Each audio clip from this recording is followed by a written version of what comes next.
I was going to say, you look different. This is how I know I'm in the office, aka my work account. So Got it. It's a good visual signal. anyway, yeah, all right. So it's nice to meet you. What you working on? Likewise, yeah. Let me just share my screen. I'll give you kind of a high level Cool. overview. So basically, actually, I'll just kind of start with the arc, like where the project came from.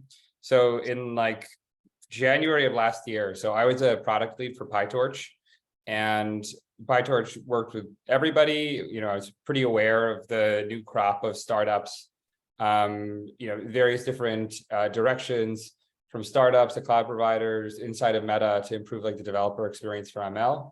And there was just kind of like this huge overhead that I heard about constantly from ML researchers and engineers, where like 50 to 75% of their time just like evaporates to overhead as sort of an ambiguous concept. And the kinds of things that I was hearing from them were not the kinds of things that it seemed like were being directly addressed. So I went out on parental leave in February and just started meeting with like tons and tons of engineers and researchers to try to get like a finer understanding of this overhead and see if there was some sort of thread that could be drawn through it. And eventually I started talking to my now co-founder about it. He was an ML engineer in Israel for an HR AI company. But eventually we basically found that the common thread through all this overhead is basically environment fragmentation. So like we think of that in like a few different categories. One is fragmentation between like someone else's code out in the world or like elsewhere in your company in your own environment. So like you pull some code from GitHub or like some random code base inside your company into your own dev environment. You're gonna, spend like a couple of weeks on like build hell, hardware / distributed hell. Maybe you have to like adapt the code a bit to your own code structure. And then also you probably are fragmented from their data environment. So like you'll have to pre-process the same tables that they did, that thousands before you have. You won't have access to their model checkpoints or even like dependencies and the specific choice of hardware that they use. You have to essentially reverse engineer in many cases. And then like there's fragmentation between the various stages of the ML workflow. So you maybe are doing some sort of high iteration single box programming, like in a notebook or in a scripted environment. And then you want to do anything distributed. So distributed preprocessing, distributed training, batch inference, etc. And you have to like lift your code into that environment and then do all this over again, like build hell, distributed hell, dependencies, data artifacts, sort of shuttling them around and dealing with access differences between your local environment and that. And then now everything is slightly less debuggable because you're working over like SSH or a notebook tunnel. And then when you go to production, it's like another huge lift, like, maybe a month or 2 months to translate into some sort of productionization DSL. Yeah, okay, so I guess that resonates. And it's just like, even more kind of the same, but now on every single node of your DAG. And, even less debuggable because now these nodes are ephemeral. You can't like SSH in and see, why something is breaking. You just have to like resubmit, wait like a half hour to 4 hours to see, your print statement or, whatever broke. And then, there's kind of these side effects of the fragmentation between DAGs themselves. So in a typical company, you got long lists of DAGs, but they all have, nodes that are supposed to be doing similar things, but they behave slightly differently because there's glue code on them. When you translate Python code into a DAG, you need to find a place for the glue code. So this is like a maintainability nightmare to just like have all these slightly differently behaving nodes. And, on top of the fact that this is such a non-iterable, non-debuggable interface, they're kind of just, in many cases, you just sort of the DAG just like harden and sort of cruft over, and then they just like need to be replaced in full every several years. And like we've seen this in many companies that just have to like tear down the entire ML platform and like rebuild it every like 3 or 4 years. And then kind of the icing on the cake is the fact that if, let's say, you go all the way down the road with a particular ML platform and you start putting all of your company's ML, like your corpus of production ML is now stored in these DAGs. You can't take those and take them back to research, right? Like you can't take a DAG and turn it back into a notebook in this like high iterability thing. And so like, especially these things sort of crust over because you just like given up the ability to iterate on them. So that was sort of the like high level view. I guess I'll like pause there. curious like what jumps out at you about just this sort of high level problem space of fragmentation. Well, I thought I knew what you meant when you initially said fragmentation, but then in the machine learning context, you fleshed out a lot more what that might mean, and that is a huge giant pain. And I actually have often wondered how many errors creep in during that process, and actually completely screw the results.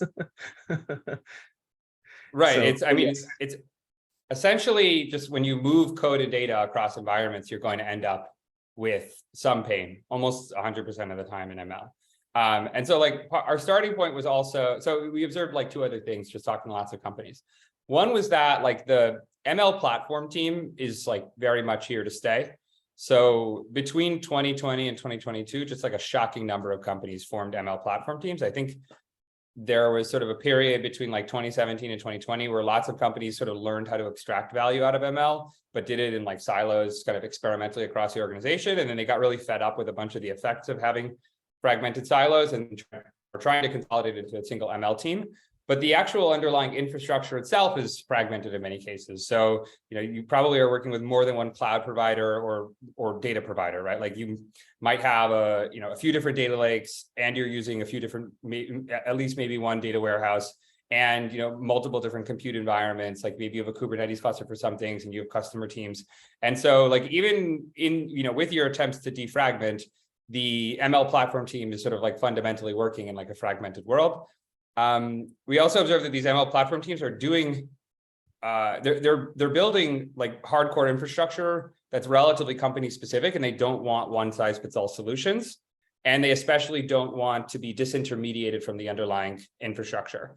And so like this sort of asking nicely to just move all of your code, data, and compute into a single company or solutions environment at the expense of even being able to access the underlying cloud resources is something that makes these teams really nervous, because in many cases they have hardcore DevOps skills and they can do a lot of these things on their own, a lot of things that otherwise would be a feature request into the platform on their own. And then the last thing that we observed is just that the on-ramp for new ML development tooling is just absolutely insane. So like, typically the trials are in the order of like 6 months to like take a single notebook or pipeline and turn it into a pipeline inside of my system, or the new system, whatever. And that was something that we wanted to specifically see if we could significantly work against, just like a very low lift solution, and very a la carte, and not disintermediating the team from the underlying infrastructure. So basically our starting point for the solution was, okay, the majority of this pain is when you're moving code or data across environments. One of the reasons why moving AI code in particular is so painful is that it's often hardware specific. Like 98% of AI code, if you were to just take it off of one environment and move it onto another, doesn't matter how many Docker containers you wrap it in, you're still going to get that same CUDA error. And so instead of trying to, just facilitate more aggressive wrapping of the code, why don't we just like leave it where it was intended to be run, and then just make it highly accessible from anywhere. So the code or the data, we leave it in, its sort of home storage system or its home compute system. And we just make it so that you as a user can access it from anywhere with a Python interpreter and an internet connection, and your collaborators can too. So what that looks like specifically is the open source project that's out right now basically facilitates this ergonomics. And I'll tell you what kind of is, what's sort of layered on top of that. But basically, the open source Run.house package allows you to take a function and an arbitrary Python function and throw it onto essentially arbitrary hardware. So you could specify your own cluster, or you could specify that you want on-demand clusters on AWS, GCP, Azure, or Lambda Labs. And we'll throw your function over onto that cluster. We'll actually just like sync over the code, start a gRPC server, and then you get back a Python callable. It's identical to your original function. And you call into it without changing the structure of your code whatsoever, but now it's happening over RPC. And you can name that function. So if it's like, my BERT preprocessing, I can, be in a collab, throw that function over, and then jump into my, my laptop environment and call into that same function by name. So like I basically pass in the name to Run.house and get the original function, or I could do the same thing inside of my ML pipeline. So you can imagine that you no longer really need to translate a program in full into an ML pipeline to be able to get hardware heterogeneity in this world, because I can take my pre-processing, throw it onto 32 CPUs, take my training, throw it onto one GPU, and then change my mind, throw it onto 4 or whatever. And in the same program, I'm calling into all this different hardware, and I didn't need to translate it into an ML pipeline or move into a different environment to do it.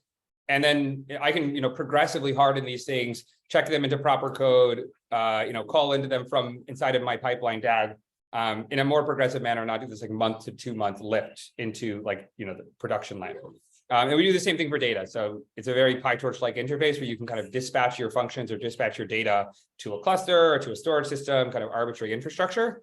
It's all inside of your own cloud accounts, but you could take a folder or a blob or a table and send it to your cluster, and then from the cluster send it to S3 or send it to, we'll support data warehouses sometime soon. And we do everything point to point. So if the cluster is on if the table's on your cluster and you call to S3, we'll write it directly to S3. We're not going to bounce it off your laptop. And so everything is sort of built with thoughtful remote objects.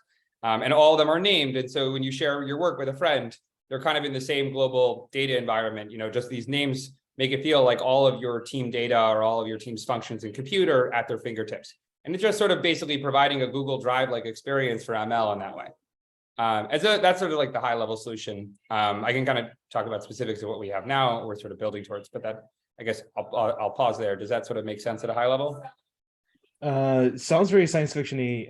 Actually, I was wondering how you were going to ship it off to so code lives in one place, which is the home system, and then you're going to ship it off to your GPU cluster, with a few changes in your destination. Is that a good description? So the code itself is, you can basically point to a particular GitHub repo and reference the code out of a team GitHub repo. So if the code is fully local, you've made changes to your local code, you send that over to the cluster, it's going to sync over your local changes to the cluster. But let's say you want to sort of make this a checked in stable version of BERT pre-processing that your whole team shares, you can peg it against a particular revision of a particular Git repo. And so it's not dependent on your local environment. Okay. Or you can push your code into blob storage or wherever you want to basically save it so that you can persist it as, behind that version. And all of these resources are versioned. So let's say you have a name like, BERT pre-processing 32 CPU, and then you basically swap out the, implementation underneath that will, persist all the previous versions of that, of that service, but not persist all of the actual underlying cloud resources. We're just persisting the metadata that we see. Yep, got it. Okay. I mean, I think it's a pretty creative solution. Oh, you've cut out. Sorry, you cut out a little bit. Yeah. Am I back? Yeah, you're back. I think it's a pretty creative solution to this problem. And you've been working on it since September. Yeah. Full time. Awesome. Okay. What where do we go from here? Yeah, so I guess the solution itself is kind of a multi-stage. So, there's basically there's sort of 3 different value stages to the, or ways of thinking about the value proposition in the system. So the base level value proposition is just those ergonomics. So we're using your own cloud account, and we're just giving you much more, or cloud accounts, and we're just giving you much better ergonomics into your own resources. And we give you this kind of multiplayer-ish feeling where you can hop into a collab or hop into a, just someone else's laptop, doesn't matter, just totally different Python interpreter, and call into your same functions and data. We do, basic secrets management through HashiCorp Vault. So you can call Run.house login, and all your secrets will be loaded down. So these resources are ready to use. But basically, that's just meant to provide something nice for the broader community to have better accessibility in general. The second type of value proposition is the kind of team level value proposition, and it's much more about doing multiplayer collaboration and building up a corpus of assets among a data science or ML team.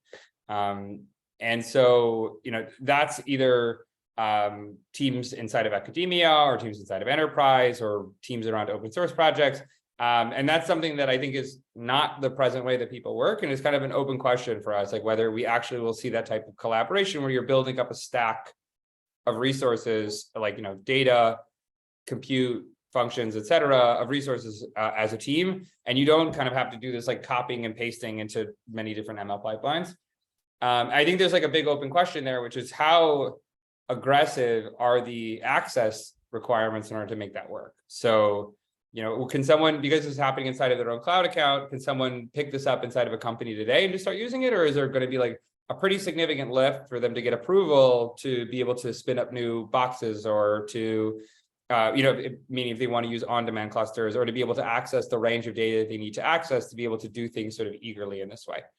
And then the last kind of stage and the last major value proposition is really at like the company scale, being able to do kind of lineage across all of a company's ML resources, so that as you've sort of interacted with and generated new resources, you never have artifacts that are getting lost on servers, or kind of losing, privacy consents or other aspects of the data as it moves across environments. You have this, comprehensive lineage graph for any single resource, exactly the version set of resources that generated it. And you can do things like CI/CD, change out a resource and see what it breaks downstream, or, change out, have an alternate version of a resource and see how it like affects a business metric. So that's sort of also an open question. Like we've talked to a bunch of companies, it seems like that would be something very valuable in the modern ML landscape, but like, I don't think there's really an analogy for anything like it that exists today. So, we're still, I think, in the validation stage, and, part 2 and part 3, exactly kind of how those look when the rubber meets the road inside of a company. Got it. Seems like a plan, and seems like a nice place to start. Yeah, especially given your background. Yeah. And so I guess I'm curious, like, if you have any wisdom to share as far as the access issue, like basically, it seems like it's just a persistent issue inside of any company, like, for a particular activity, knowing whether a given user has the access they need to, let's say, like the comprehensive set of resources that relate to that activity. Do I have any insights to share?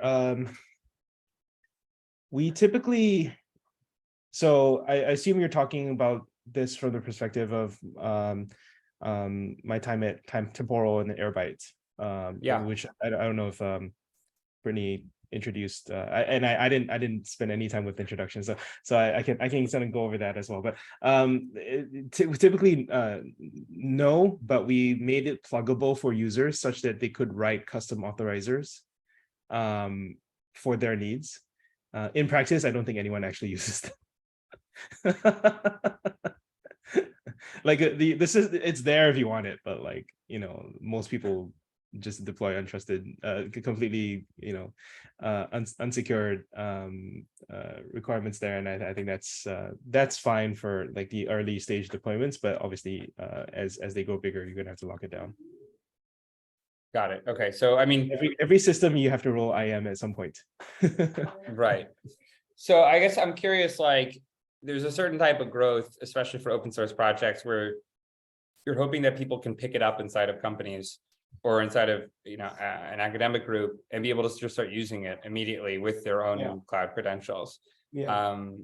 And it's hard to know if that's feasible. And I guess in the case of Airbyte, was that something that was feasible, or, you had to really kind of manually unlock each of these usages because it was just so unlikely that someone had access to the data resources they need to start using it? Okay, I'm not sure what you mean by manually unlock. So Airbyte as a system is designed such that when you set up the connections for whatever you need, you provide the credentials for what you have. And so if you don't have access to the source or destination that you need, then you're gonna have to provide it. I do think like anyone, I don't think there's any restriction as to like people who aren't supposed to have access to your stuff getting access there. Like if once it's set up in a system, it is set up. But we do have a number of users doing very programmatic deployments of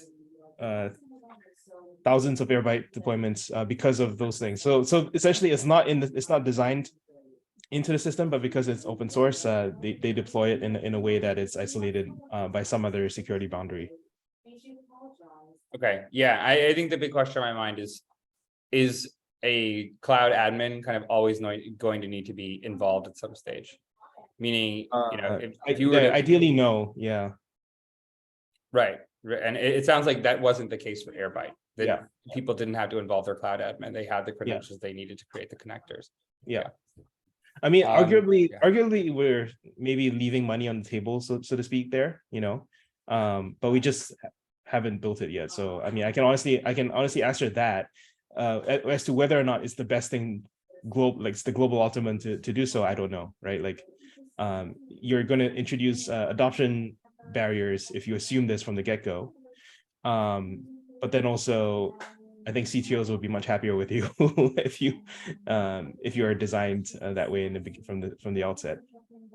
Got it. Yeah, that makes sense. So another thing that's definitely been on our minds is the open source community building, and that's basically kind of the big first stage that we're trying to kind of prove out. So even just over the next few months, the goal is really like a public substantiation of the value proposition that we're claiming, just even like the productivity benefit of working with your code in this way. And I realized I didn't actually show you what the code looks like, so I could show you that too. I have the GitHub in front of me. Is that? Yeah. I have the README. Yeah, I mean, feel free to share your screen if you want to just talk through it. Yeah, sure. So,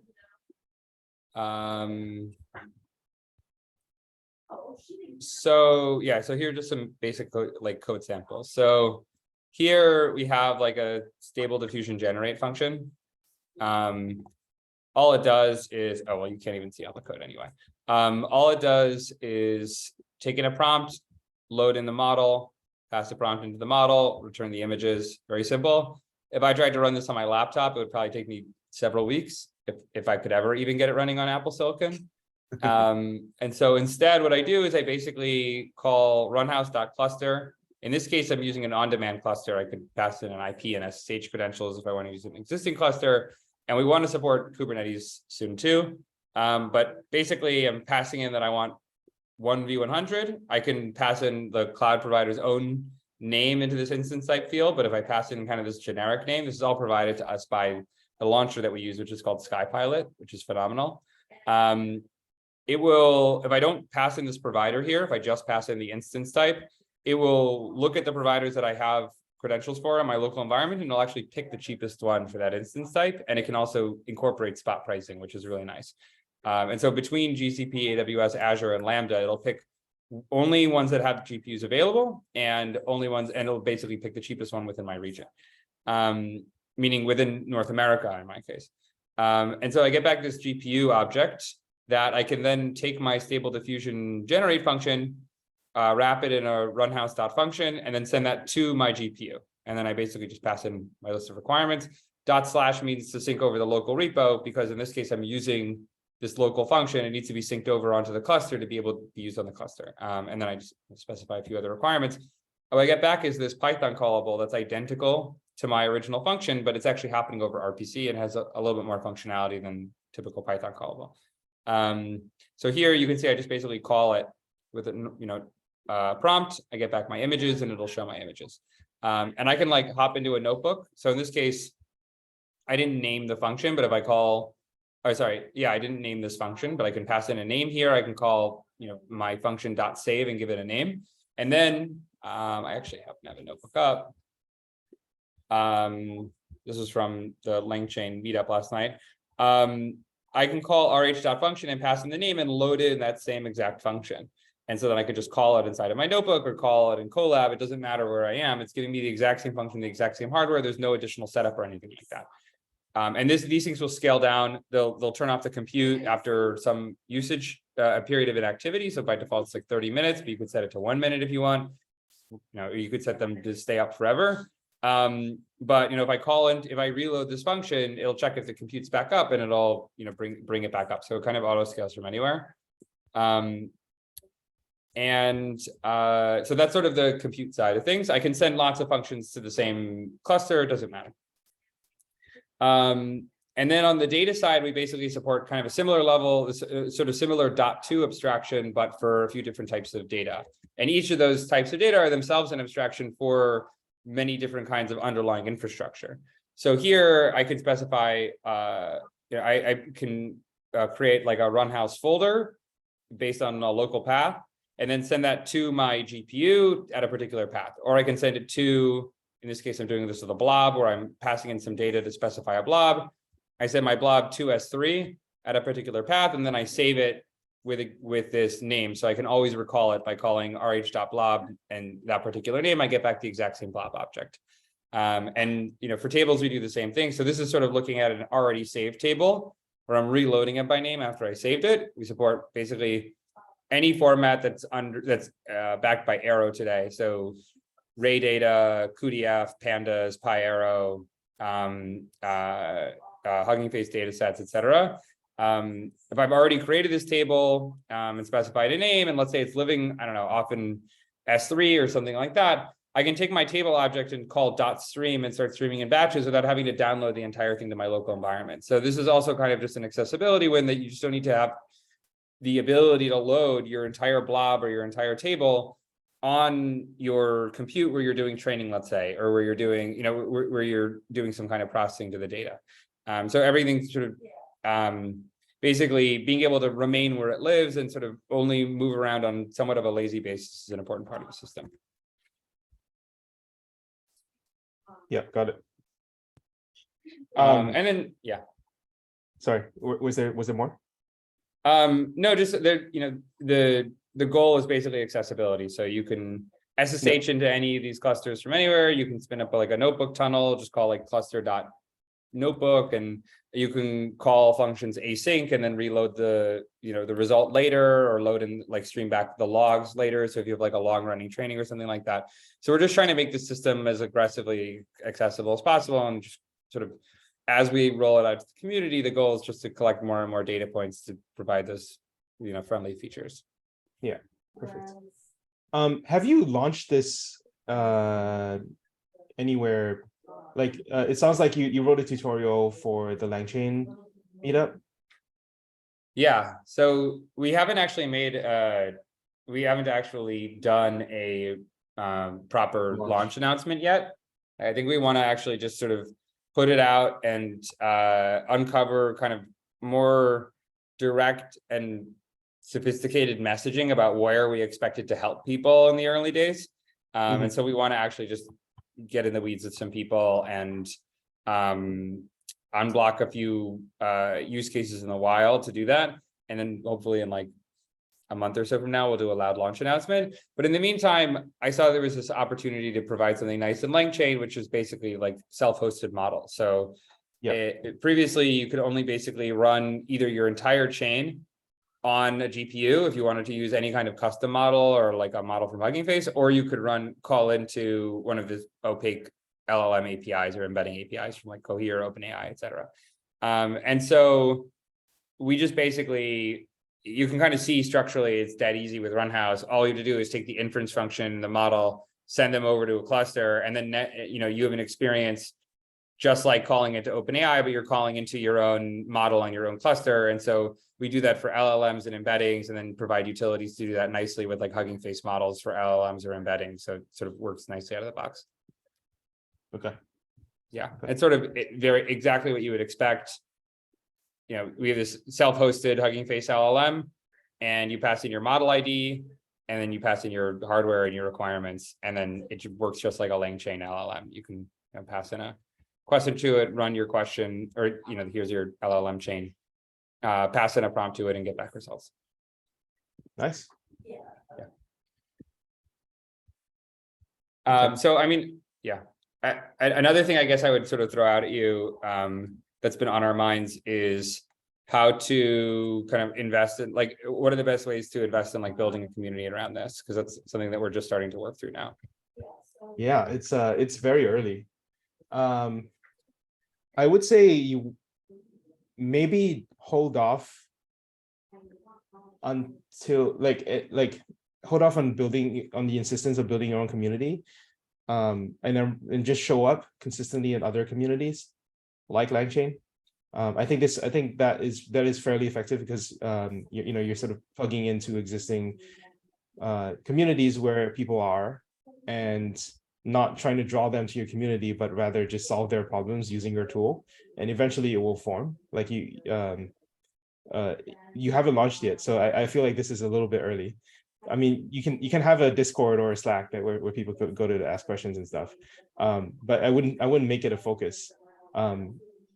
Like, so maybe the best way to build community is not to build community, but you just show up in other communities and solve their problems. It sounds like you're also in that phase where you need to try a bunch of different taglines and messages and value propositions to segment your potential user base.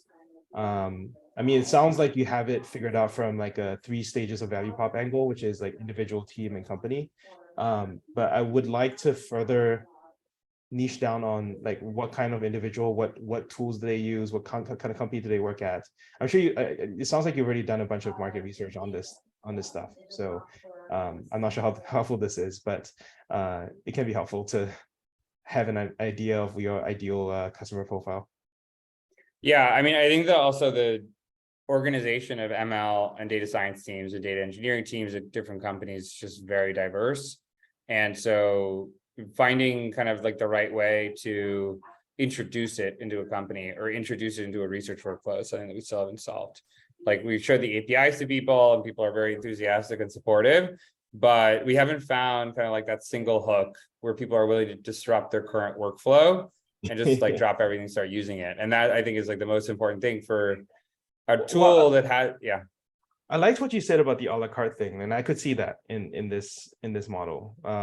Like you take as much or as little of it as you want, and it's still immediately beneficial for that. Like I can kind of see that in your API. And so what's been the problem? I don't get it.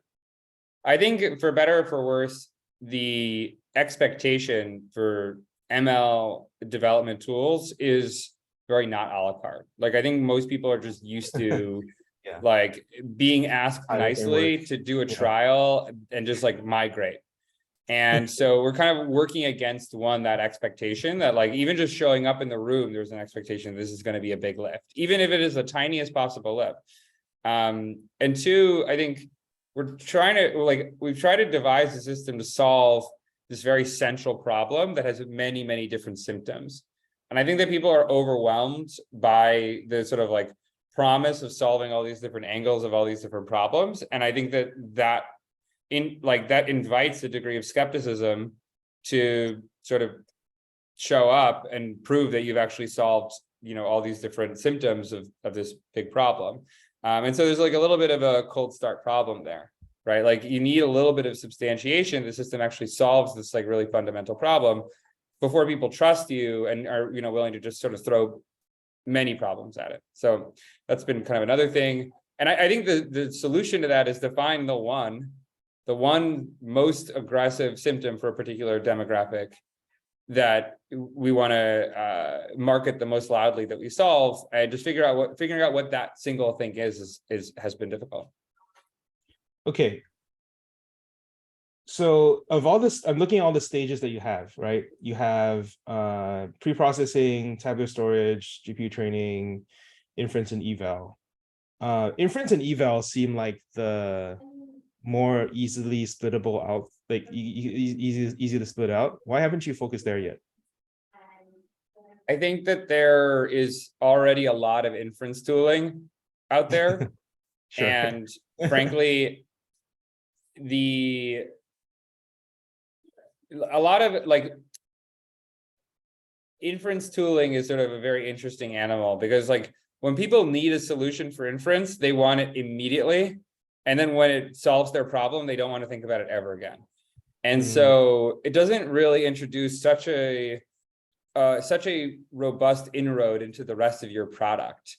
And I also think that in many cases, like from just a strict like inference tooling perspective, we don't have the best solution, because it's not meant to be competitive with like ArrayServe or even modal replicate, banana dev, those kinds of dedicated solutions for, I mean, modal isn't exactly dedicated for inference, but in many cases they're trying to provide this like really, really smooth serverless experience for inference. So it's like a little bit more niche than that.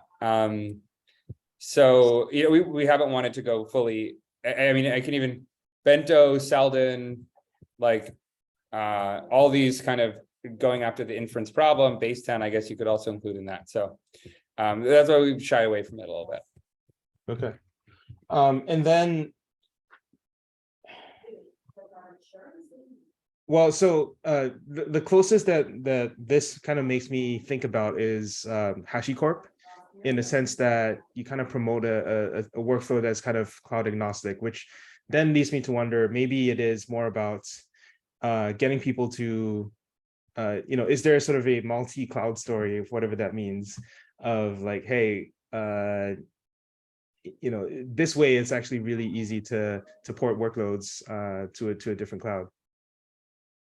Yeah, I think that's definitely a major I definitely think that's a really valuable story to tell.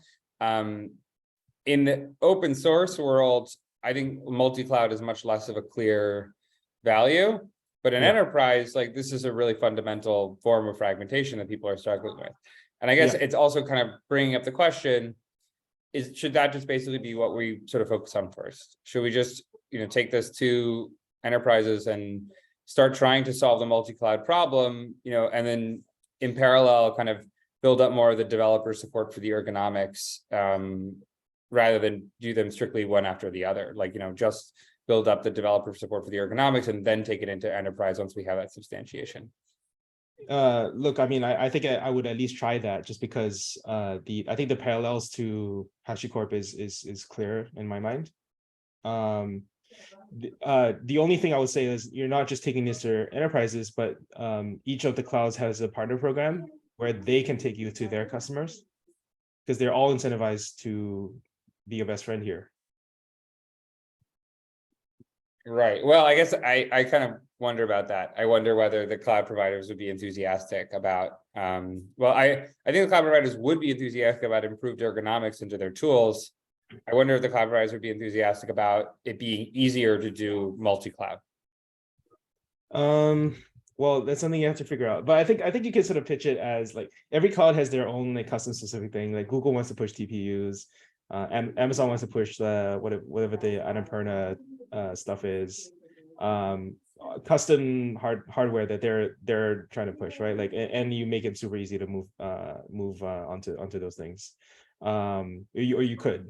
And so I think even within individual clouds, there are workloads like competing for different types of architecture or hardware, and so I think I like they are, like, at least you can find friends in every cloud, even if the entire cloud itself may not be that comfortable with the concept of multi-cloud. I think they want to promote their individual tooling anyway.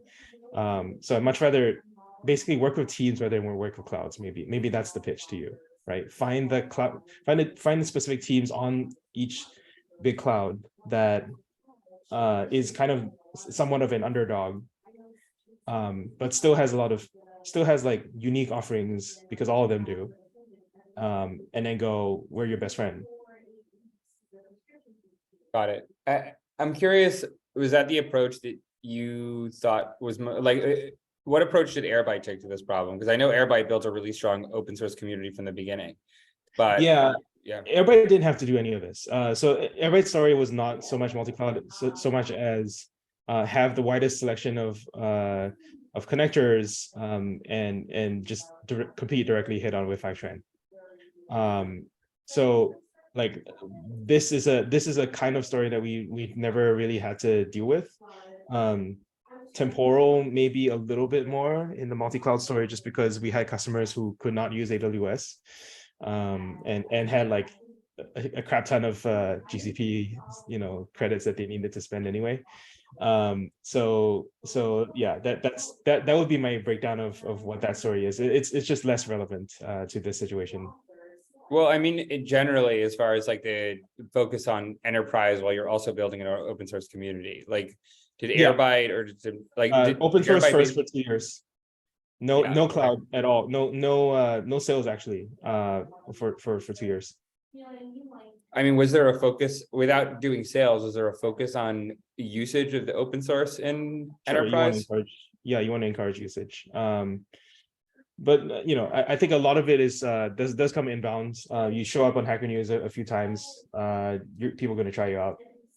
So like a good launch, I think does that for you. I don't. Let me think about how else we did this. I mean, I think we did a lot of like community calls and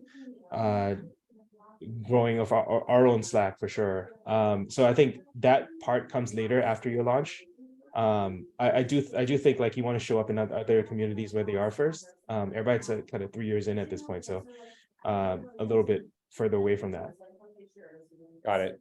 I think like a really fundamental question for us is, people say you waited too late to launch if you're not embarrassed by your launch. Okay. And yeah, I think there's just, especially when you want to start building a community around your product because you want the feedback.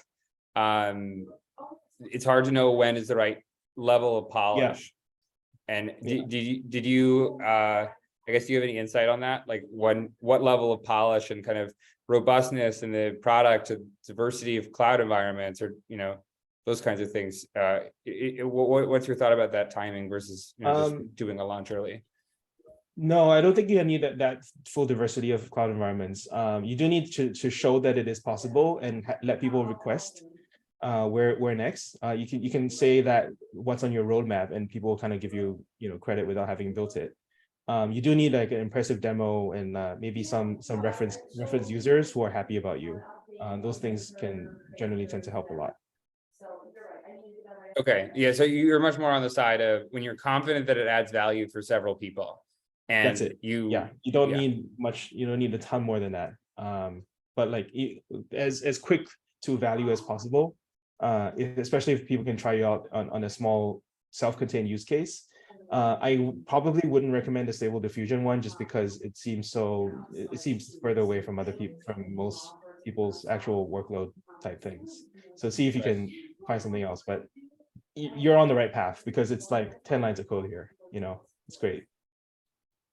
Yeah, our friends at Hugging Face, basically, we were asking them a similar question, and I was asking them, like, well, even just in the repo itself, what level of robustness, like meaning the actual sort of polish of the README docs, etc.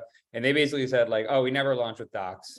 Like, we launch immediately when we know we have something valuable and we want to put it in people's hands so they can start playing with it, and that's always worked for us. It's like an extreme bias to action culture. Docs help people play with it. I don't know. Right. Yeah, we have docs for the record, but yeah, it's just that's worked really well for them. Like they launch as soon as they have something exciting, and then they refine with the community, which is a great approach if you can do it. Yeah. Listen, I do have to jump for a different call. I don't know how helpful this has been, but I think this is a really interesting and promising demo. I like the way that you've identified like the opportunity. So I'm happy to give more thoughts offline. Okay, yeah, I appreciate that. Anything else that comes to mind? We definitely appreciate the feedback. My camera seems to have crashed, so I don't know what happened there. Oh, okay. All right, but thanks so much. Yeah, thanks, Donny. It's a pleasure. Take care. Bye. Bye.